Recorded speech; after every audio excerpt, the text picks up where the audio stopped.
අනේ කොල්ලෝ මට රයිස් එකක් දාපන් බං. අපෝ සීයේ ඇයි හැමදාම රයිස්ම කන්නේ? අද කමුකෝ කොත්තුවක්. මොකද පණ යන්නේ නැහනේ. මට බං පණ යන්නේක නෙවෙයි ඉවසන්න බැරි බඩ යන්නේක. නෝනා මෙන්න හම්බ වුණා. මේ මොකක් ගැනද? මේ පොත ඇවිල්ලා නෝනා ප්‍රශ්න වලට අඩකට විසඳු. එහෙනම් මහත්තයා අපි මේකෙන් දෙකක් ගමු. ඕක කරන්න එපා මෝඩ මිනිස්සු. ඕක උගුලක්. ඒ මිනිහෝ මොකද ඔය ටීවී එක දිහා බලන් උගුලක් ගගා කෑ ගහන්නේ? මම මේ අපේ වෙඩින් සෙරමනි එක බලනවා. මිනිස්සු කියන්නේ මේ අවුවේ වැඩ කරනකොට ඉක්මනට වයසට යනවා කියලාද? ඒක බොරුවක්. එතකොට සර්ට වයස කීයද? මට 25යි. තමුසෙට තාත්තා දවසට දුන්නේ බයික් එක 3ක් දාන් යන්න.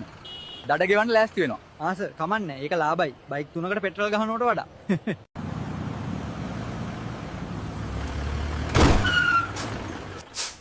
මැරෙන්න යනවද මිනිහෝ?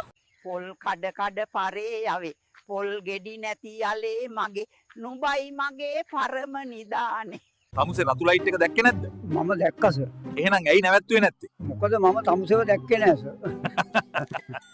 සඳක් වෙලා මනරම් පහන් කළ ඇලෙන් දොලෙන් මුතු මල් මදක් පමා නොවියන් ගින්දර බසිනා හින්ද පින්කර ඇසිනා හින්ද රම්බෙර කටිනා සිල්වර අදිනා මල්වර ගතිනා හින්ද මන්දිර බතිනා වින්ද ගින්දර පටිනා අපි නෑ ෂෝකෙන් ඉන්නේ ලාලාලාලාලාලා වෙනසක් නෑ පෙන්නන්න නෑ මන්නන්න නෑ නාහෙන් අඬන්නේ හිතුනොත් ෂෙනිව උස්සන්නේ නනනා ආඩුවේ ගේම් එකක් ගහගෙන ඉන්න නෑ පොල් කඩන්න වෙලා